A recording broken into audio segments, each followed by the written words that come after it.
And we're back. Dad School Podcast.com. And I'm Jimmy. No, this is Jimmy. And I Close. am Josh. Man, I messed up my own name. That's going to be a good show. Wah, wah, wah. Off the rails. Three Off the seconds. rail. Yeah, that was something special right there. Oh, Okay. Well, we're back this week with a new, exciting, amazing topic to talk about. First off, before we get into our topic, I just want to cover some recent personal news. And by personal, I mean all up in Jimmy's personal business. uh, Jimmy, you had a birthday. I did. Happy I belated did. birthday on the air. Yeah, thank you. Yeah, Yeah. recorded in history forever as the late birthday. Happy birthday! Yeah. You do anything It was a exciting and good fun? time. It was simple. We just went to there's a local kind of glorified petting zoo place outside of town. Mhm. It's actually, I mean, it's super cool. They got zebras and camels and like 1,000 goats. They still have that huge thing, the bison or whatever it is, the with the horns. Oh yeah, It's like they're it was like just the Texas ropes. Longhorn, but yeah, like Texas Longhorns, except I think they're from Africa and the horns are even bigger. Like Yeah, it's insane, I remember going absolutely there with nuts. my kids and seeing that, and it was roped off. It wasn't like Yeah, fenced off. It was roped off, and I'm just like, man, that thing has a lot of power, and that rope is not going to hold that. But I don't know. it's been trained well. I'm not an expert on big horned things, so I just okay. Um, Yeah, well, that's great. I'm yeah, glad you it was had fun. a fun time. Yeah, I also had an adventure. I went on a men's fishing trip with my church and took my boys with me and had my dad come along too. So it was really good time. A lot of daddy long legs. You know, they're everywhere out in the. And I don't know if you guys know this, but bugs are everywhere and in the wilderness. But it was yeah, a good time. We didn't catch a single fish. Uh, Everyone else in our group seemed to have multiple fishes, but we did not. We saw a lot of fish in the water. I cast my line out in the river. We were fishing for trout, and as soon as I hit, a fish jumped over my line out of the water, and that's pretty much when I reeled it in. I was like, I'm done. That fish doesn't even respect me enough to try my bait. It just went over my line. Is like, this line's in the way. Let me get this bug up here. Yeah, it yep, was a yeah, it was an experience. But we had s'mores and building fires, and it was a good time. Glad we did it. But now back to reality. His first day back after taking a couple of days off, so it's always fun to jump back into work. So with all yeah, that being said, and by no means is anything I'm about ready to say or talk about directed at my own kids. Not because they're superior, but because they kind of gave me the idea for this and how they act and how we kind of teach and how our lives are and how my life was growing up. So it kind of gave me this idea. Listen to other dads around the campfire talk about some of their woes. It was a great opportunity to think about these kind of things. So today's topic: fixers or teachers. Um, and it's kind of working on the skills gap between the dad and your son and or your kids in general. Your daughters can also have skill gaps, but as dads, we're wired to fix things for the most part. I mean, I'm sure there's dads out there that when they touch something to fix it, it gets worse. But that's not, and sometimes, and you have like those two categories of dads: the ones that are like, I know I'm terrible at everything, I'm not even gonna try. Then you have the ones who think they can fix everything, but they're terrible and they still try. Those are the two, of the negative spectrum, I'd say, of dads. But then you have the dads who just know it all, fix it all, do it all, and are perfect. But those are mixed in everywhere. But it's natural for us to want to fix things, and it's also our job as men to prepare our kids for life, and that also um, entails us teaching our kids what we know or how to do things or about things in life So they're prepared, not just to repair things, but they understand how things work. Because let me give you an example. Um, I have had one, two, I've owned three houses in my short stint of life so far. 40 years old. I've been in three different houses. Um, this one I'm in now, I've been in for 11, 12 years almost now. But the first two, one was like our first, the very stereotypical first house. It was a very cheap house. It was old. It was 1948 or 9. It was built, I believe. It was very old. Um, and the second house was like early 2000s built, so it wasn't too old. Why I'm saying all this is my dad, growing up, never installed a single ceiling fan with me next to him. Okay. But he did teach me about electronics, taught me about positive, the negative, the ground, you know, don't put them all together and turn the power on. He taught me how to wire up a power switch, how to wire up a wall outlet. He taught me those things. And I understood how to read instructions because I helped assemble. I sat there with him and helped assemble several different things of furniture, like cabinets or a desk here or there or a bookshelf. He would often get a bookshelf. He didn't like buy bookshelves all the time, but he'd get something and just hand it to me and say, "Here you can put it together if you want," and I do. And a lot of times I need some help, but he'd let me experience that. Okay, and I feel that that is lacking in today's society. And why I'm bringing this up is because I never put a ceiling fan together with my dad, but yet in the 3 houses I've owned, I've probably done at least 15 ceiling fans total. And I've done multiple ceiling fans in one house before in the same room, and it's all depending on if your wife likes the way it looks or not, or if it breaks, lots of things contribute to that. My first house, the ceiling fan was too old. Like, when they redid the house, they spray painted all the lines white, so you didn't know what was positive, negative, or neutral without scraping off some of the paint. And it was such an old ceiling fan. I never replaced that when I was there. Later, when we rented the property, I think one of the people who were fixing the house up for us while we were at work, they might have put a new ceiling fan in that one. But the other ones, like this house here, my new one, we went the cheap route and didn't have them put any of the fixtures in, so it was just like a bare bulb hanging from the ceiling when we moved in. I had to change all Yeah. rooms, all the rooms had ceiling fan changes. The living room, my office here, when I built this, I put this ceiling fan up. So all that being said, I'm not like I never got taught how to do that, but I understood how it worked and could read instructions. And that's the skill I think that I inherited from my dad teaching me individual small pieces as a kid, and I was able to apply it later on. So yeah, I think it's important whenever you're doing anything around your house, whether it's hanging a photo for your wife, or if you have the freshly caught large trout that you just caught on a fishing trip and you had it mounted and you put it on your wall, you need to have your kid involved in that process. And even if they're all like, "Oh, this is dumb. I don't want to waste time doing this. I'm never going to use this."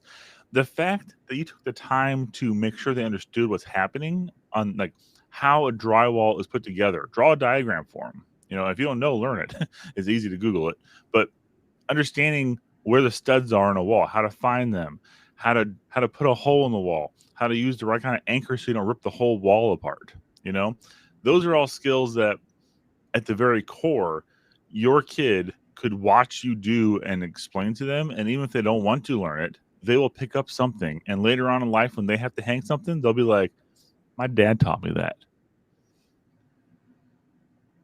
Or they'll be terrible, but they'll still be like, my dad tried to teach me this. I understand how this wall works, but I never understood how to do this. But they'll try. So, Yeah, do I you mean, have thoughts now? simple truth of it is kids are always learning, and they're always being taught, I should say, by us, whether it's what is uh, implicitly being taught or explicitly being taught. They are learning from us, whether we're actually doing that. Here, come over here and we're going to work on this thing together. I'm going to get your hands dirty and you're going to dive in and at least observe if it's something, a little more dangerous, and they just need to watch for a little while before they take a crack at it. But they're always learning. And it's not only even learning the skill, it's learning how to, like, I don't know if we're going down this path today or not, but how to emotionally respond in a stressful situation whenever the IKEA instructions aren't making sense totally, and you start getting frustrated. They learn how to respond in that sort of scenario as well. Like our first place that we bought when we were living out in Colorado, still, we were, I don't know, 10-minute drive from IKEA. And so probably 65% of our furniture was IKEA furniture. And so sitting on the floor with pieces spread everywhere and trying to figure out what on earth goes where. And yeah, I mean, that is something my daughter watched me put all of that sort of stuff together. And if, hopefully she was learning how to respond well when everything is a big scattered mess and not fitting together. How do you deal with a life scenario like that? But they're always watching. They're always learning. Yeah, IKEA, I'll give IKEA this. IKEA furniture looks nice in general. It's like it's a clean aesthetic most of the time. And when you put it together, it seems like it's decent. But I have noticed the different IKEA pieces we've had, and it might be just because we've had kids. It does not hold up. Like there is a particle board center to most of their wood pieces that after you have a kid jump on it a couple times, it wiggles enough that it becomes loose. And with that particle board core, it's almost impossible to get that tight fit again when you tighten it up. Use a slightly bigger screw, and it works for a little bit. But then this kid jumps on it again. We had a coffee table like that. I ended up having to put metal brackets behind every single leg just to keep the thing from wobbling all the time. It was, but it does look nice. And but yes, it's we will cover the emotional instability of putting things together in a moment here. So Proverbs 22:6 says, "Train up a child in the way he should go. Even when he is old, he will not depart from it." And that embodies what we just talked about. Like we're guiding our kids, preparing them through a constant process, a constant practice, a constant, life where we're showing them how to live and we're demonstrating it. And most of the time, I mean, here's another example. I mean, most of mine are like power tool related, but my dad had a lot of tools when I was growing up, like a table saw. I don't remember. He probably tried to get me to use a table saw he had, but it was terrifying. It was loud, threw sawdust everywhere, and it looked like it would rip you apart. My dad always told me stories, and told me, don't touch this, don't do that. And he was always making me respect the power of the power equipment. And to a sense, it made me a little bit of afraid of it as a kid. And I've never owned a table saw until just recently. I bought one from a church garage sale, a tool sale they had.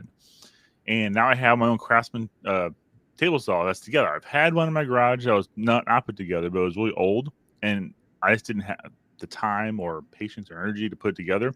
Now I have a working one. And I'm going to have to use it pretty soon to build some cabinets in my laundry room.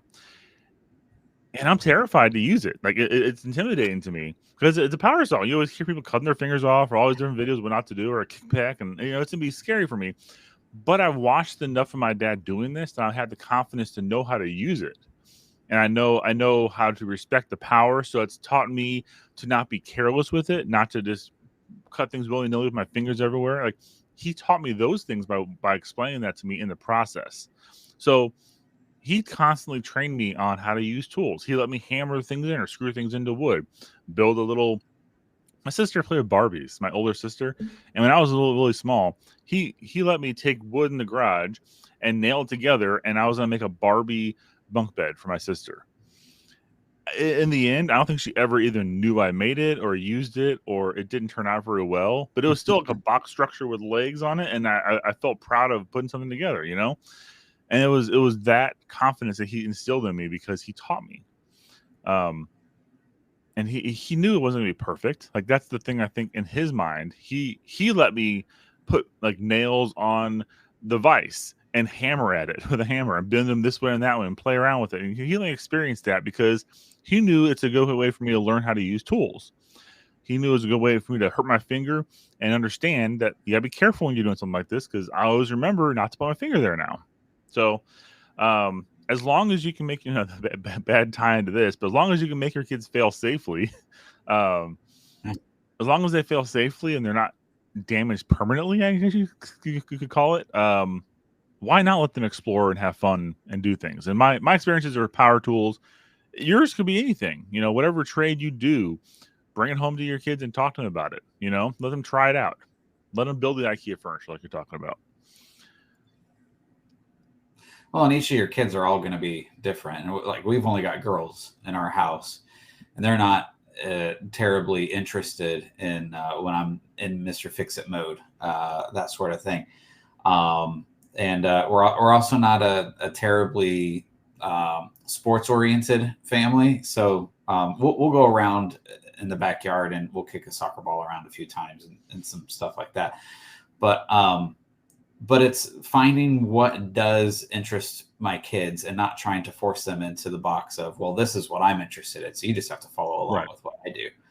But they love art, they love music, dance, and that sort of stuff. So like, how do I feed that they want to learn, they want to grow, and it's things that I'm not versed in. So how do I feed that is like one of the big questions that I'm always being faced with and struggle with. But it's fun finding ways to help feed their curiosity, feed their growth. Because like I said a minute ago, like they're just always going to be learning something. I like to make sure that what they're learning is from a person with good intention, goodwill, that I can trust. So when I can be that person as much as possible, I want to take that on. Absolutely. And although, like you for example, although your children might not be totally into the power tools and repairing things, you can demonstrate to them when you have a task to do. You can show them that proper planning of what you need for a task, a proper understanding of what you're going to do in the task. You can teach them even that preparation is just as important as knowing how to do something, because even if they're not going to do hands-on with it, having an understanding of what you're solving and how you're solving it will help them in the future. Even if they're going to pay someone else to do it, they'll need to know what's going to happen at a high level so they can make smart decisions and not be taken advantage of. And they need to learn from dad how many times is acceptable to go to Home Depot throughout a project to get all the parts you need. Right, Jimmy? Yeah. Yeah. I make so many trips to Home Depot. It's terrible. But you live closer than I do too, so it's even more convenient, I think. Yeah, but there's been days I've been there like 4 or 5 times in one day. That's the best. I'm sure the Home Depot employees like see that all the time though. Like they see a person pop in every 5 minutes. I've gotten the welcome back, sir. Oh, you recognized. Yeah. So along with that, building confidence and resilience in your kids is part of our jobs. Like, even if they don't know what they're doing, the act of them learning how to do something starts with confidence, and you should always be trying to build that up in your child. If they're going to try something, don't badmouth them off the bat saying you're going to fail. And you don't have to be like the everyone wins soccer mom that's like, oh, you tried your best and the house burned down. It's okay, but you can definitely find a happy medium between the two. You can let them try something, watch them fail, don't nitpick at them, help guide them, don't let them make stupid, costly decisions, but you can help. If you make a bad decision, you can definitely use it as a teaching point. Every struggle, if you're as stupid as it sounds, a simple bike chain coming off, any kind of issue you encounter, instead of like throwing your arms up and cursing around and being, it's a teachable moment. Like, oh, let's see how we put this back on. Let's you want to help me with that? Instead of just like, and a lot of it is your perceived busyness, because even though like right now in my life I am super busy, I have a lot of things I'm doing. I have a lot of too many irons in the fire. Honestly, I do need to scale back, and I think I'm on the edge of that and ready to get better. But it's kind of stressful.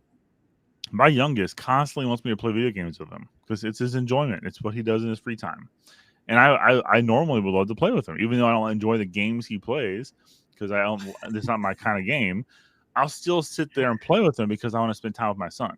And it eats me up inside when I have things I have to do and I'm on a time crunch and I have to tell him no over and over again, like multiple. Like we're on like week 2 or 3 of me telling him no on these. I haven't played games with him in a couple of weeks, and I keep on like looking at it like time slipping away. I'm gonna blink my eyes. He's gonna be twice his age. You're not gonna play with me anymore, and that's a real possibility if I keep this type of mentality up of I have no time for anything else. But on the flip side, like if I take 5 to 10 minutes, is it really gonna put me that much more behind? Like unless like the president's on Air Force One and there's missiles inbound, I don't think what I'm working on is that life and death. It's not medical equipment.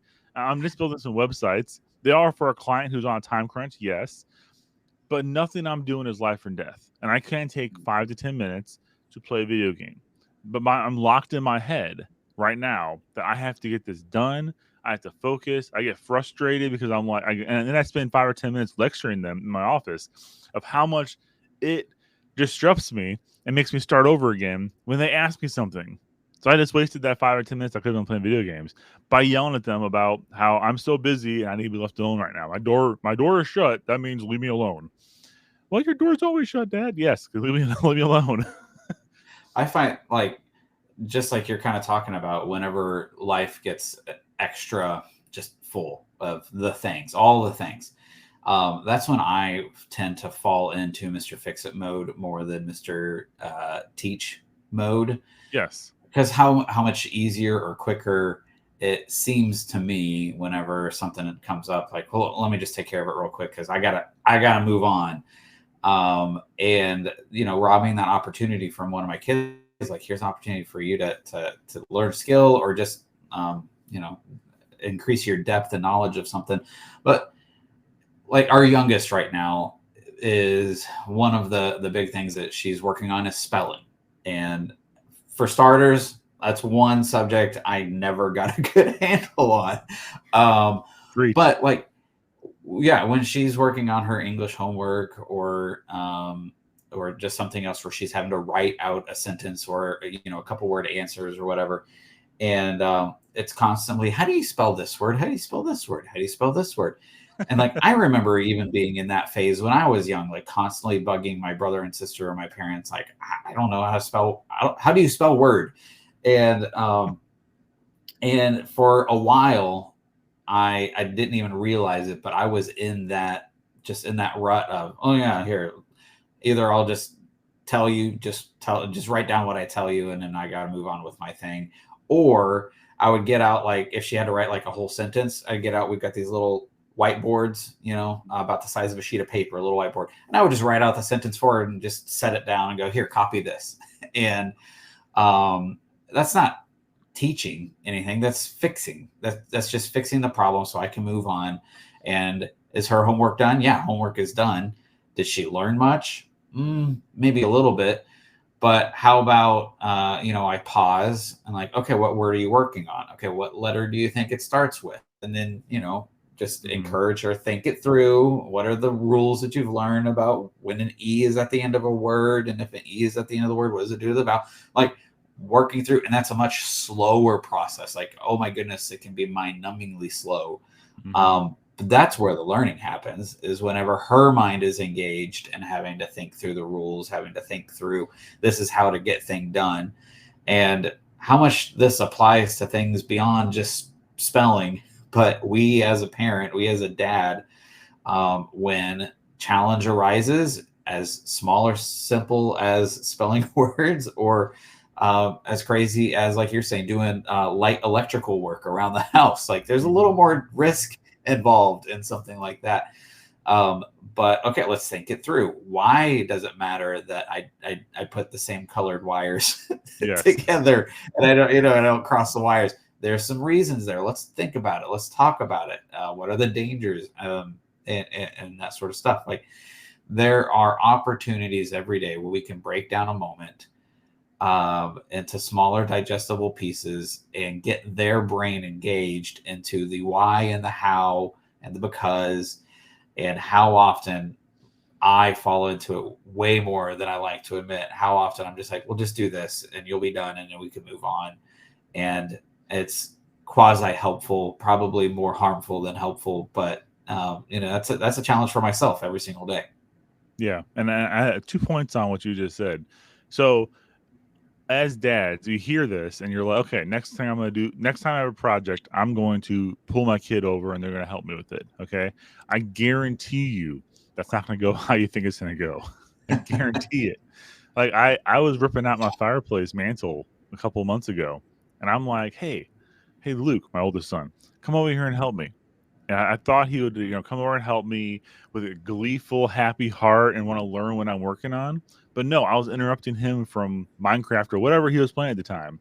And he was like, he was willing to help me and hold something up. But I was trying to like, I don't know how I pulled this off. I've never pulled the mantle off before. So I was kind of learning myself too and pulling it off. And I was kind of shocked to see there was only 2 brad pins that were holding the whole thing on my wall. I was like, wow, that plus a bunch of putty. That's it? And we've been putting stuff on this for how long? And barely anything's holding it up.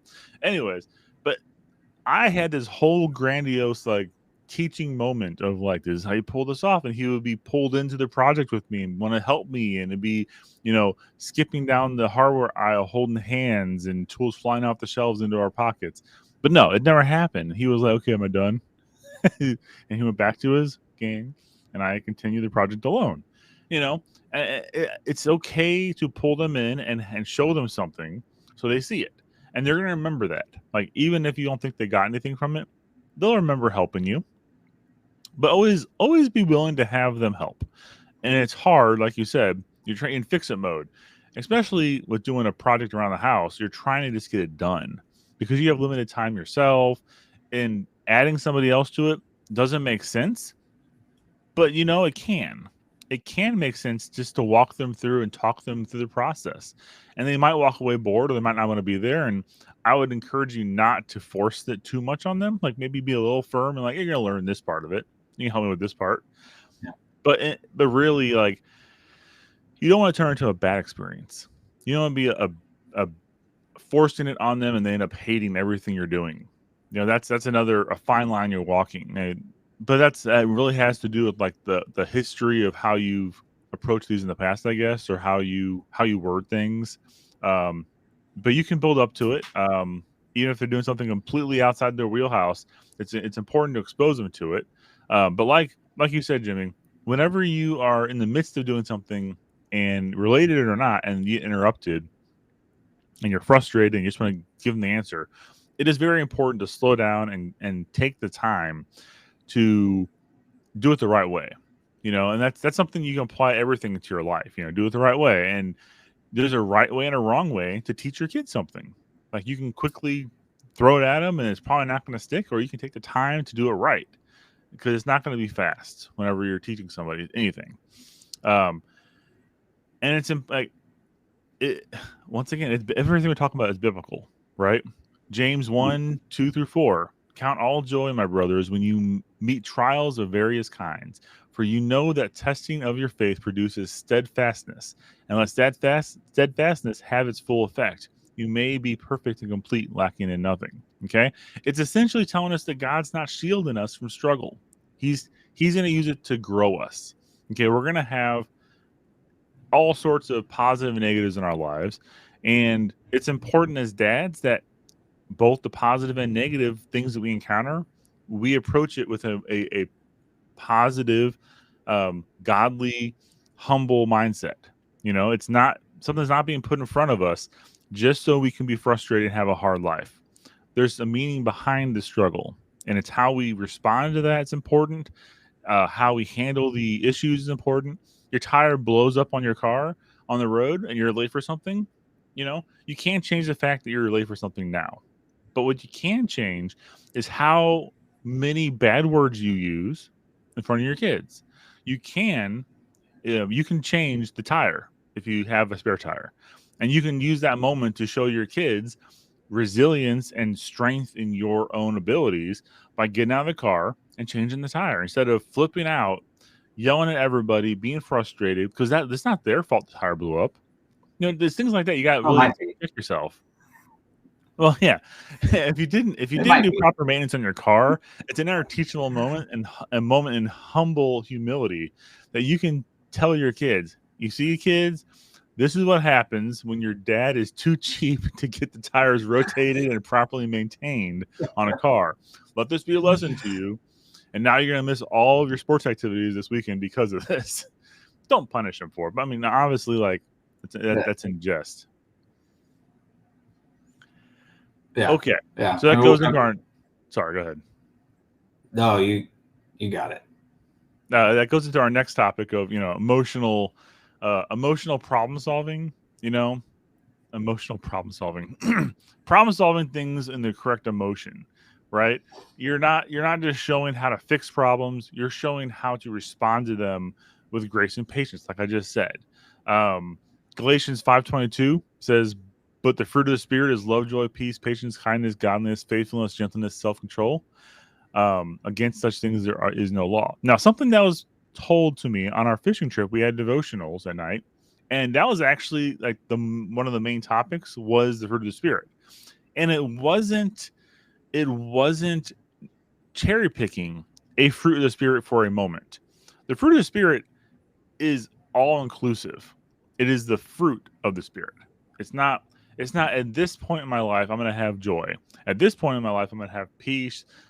This point I'm going to have goodness. It is you're supposed to have all of those because they all complement each other. Without one you can't have the other. And if you have overabundance of one and you're completely ignoring something else, it's going to crumble and fall. And that was like the crux of the lesson we got. And it makes total sense. Like if I don't have joy in my life, I really won't have peace and love. If I don't have love in my life, I won't have joy or peace. And without patience, you can't have love, joy, or peace. If you're a very impatient person and you're not kind person, you're not going to have love, joy, or peace. So it's a bundle. It's a bundled product, and you can't buy one without the other. So you have to take that in mind when you're responding to any problem or any joy or anything in your life, and it's how you um, use all of those together all the time. It is kind of the crux of this. Like I guess what a takeaway moment for this would be thinking about the moment when your Wi-Fi in your house goes out and everyone's freaking out, right? And everyone's like, "Dad, fix the Wi-Fi," or the car wouldn't start and everyone's late for something. The first things you say in that moment shouldn't be, you know, leave me alone, I'll fix it, or blah, blah, blah, or just yelling at somebody or, saying bad things. It should be like, okay, let's figure this out. Let's be calmer about it. And that's a practice mindset that I think all of us can get into, especially as dads. If we're supposed to lead the family, we're supposed to lead in general. We're supposed to show by example, and that makes us required to be more calm and think things through and figure it out instead of being frustrated and yelling. Well, and the thing about uh, I love that the visual of fruit of the spirit, because I mean, where does fruit grow? Fruit grows on a plant.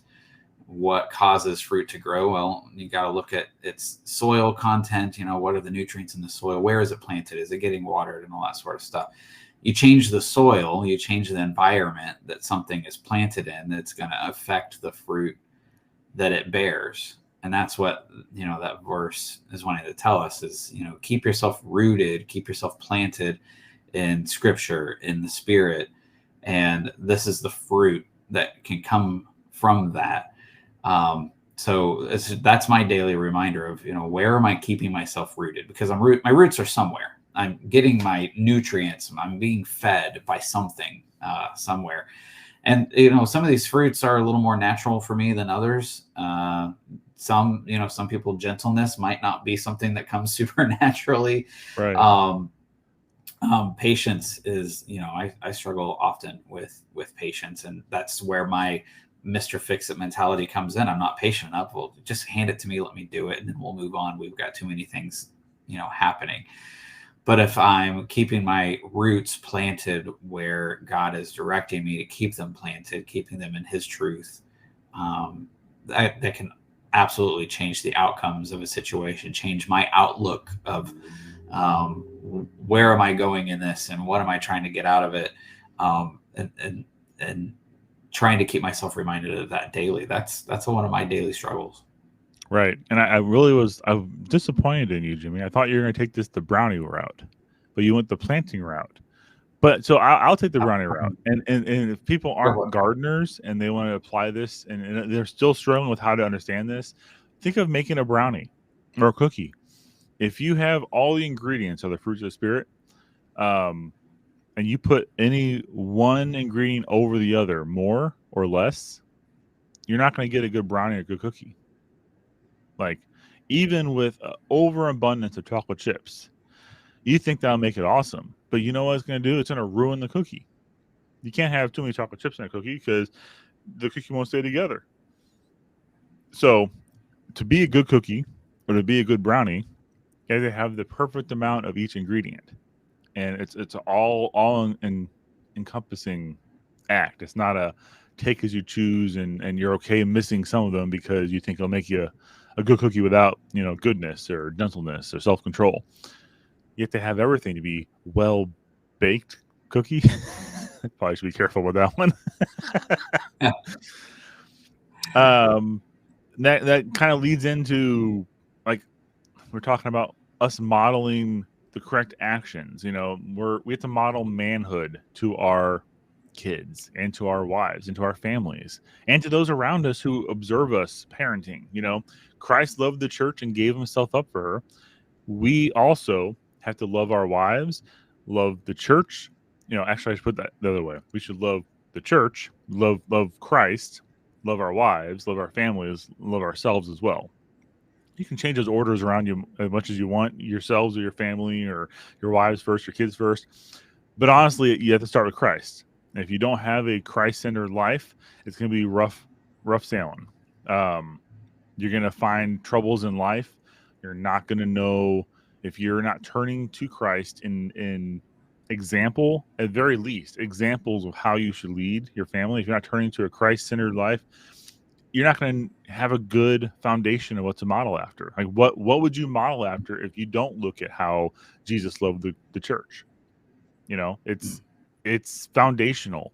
And so if you're not in the word every day, you might, I'm not saying it's impossible, but you're going to have a lot of hardship, and that's not to say that being a Christ follower is not going to have hardship, but at least you have a grounded blueprint in front of you of what you're supposed to do, how you're supposed to act, and you can kind of gauge yourself on left or right of that line. You can be like, obviously, I didn't act correctly here because I yelled at somebody when I should have showed them patience and kindness. I should have treated them differently. I should have thought about how can I rebuke this person or teach this child in my life in a way to lift them up instead of tearing them down and pouring all my anger in the situation into them at that moment. So things like that you read about and you learn through following Christ, not through following the world. The world will teach you other things. The world will teach you bad things on how to yell at your kids, stomp out of, what? And that's a good example. How often in TV shows growing up did you watch a frustrated situation end with a kid stomping down the hallway and slamming the door? All the time. It's in every single TV show. Every single time there's an argument, someone stomps away and slams the door. That doesn't happen in the Bible. Now, forget the fact that there probably wasn't a large outpouring of TV shows or doors in the Bible, but Christ never Only a taught few. us to stomp down a hallway and slam a door, because it never would have gotten to that point. It would have gotten to a point of dealing with a situation or an issue with love and humility. And the person getting frustrated or rebuked, there's ways that the Bible teaches us how to accept criticism. It is ways it teaches us how to have a difficult conversation.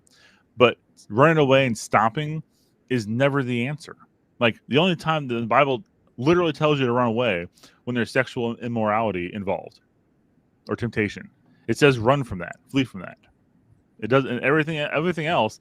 It teaches us what not to do. It says don't do this, don't do that, don't come at your neighbor's belongings, all other things. But when it comes to sexual immorality, it says run, flee from it. That's why it's so important. But in life, like there's nothing else that you can have an argument with somebody and you need to stop down the hallway and slam a door. So as a dad, you shouldn't be doing that. As a dad running a family, you should not encourage that or have your kids think that's okay to do. Your wife should not do that. Your wife shouldn't model that either. You need to make sure you have conversations respectfully with your family, so you can model the correct way in your household you handle conflict. And modeling manhood is just like, it's serving the church, being respectful, being strong in your convictions and your believings. It's a lot of things all tied into one, but you have to model that. You can't be a wussy man. You got to be a Christ-centered manly man. I don't know why I do this when I say manly man. Modeling manhood, it changes depending on the child too. Yes. If you have sons, you're wanting to train them up on how to be, a righteous man in their adulthood. I don't have that blessing. I get to model what Christ-centered manhood is to my daughters, hopefully to be an example of what to look for whenever they're looking for, a husband later in life. And it's a totally different challenge, but I should still be making my decisions the same as if I was trying to train a young man. This is how you live righteously as a man of God. I should still be making the same choices, but the purpose and the outcome that is on the other side of that equation is completely different. But either way, I'm still motivated in the same direction. Exactly. Yeah. And I have the best of both worlds. I have 2 girls and 2 boys. Yeah. So I have to constantly be telling my boys, hey, this is not how you treat somebody. You have to treat your mom this way because she's the only mom we have, and she's the most important person in our lives on this earth. And then you have to treat your sisters this way. Yes, you have 2 sisters, son. It doesn't mean you treat them any less at all. Like, you have these sisters, you have to take care of them. They're your sisters. Like, that's something I've said that several times. My dad taught me that too. He's like, only sister you have, take care of her. You might not agree with her all the time. My sister and I have a great relationship, and I'm really happy we've gone through, the emotional turmoil of different day camps and whatnot growing up.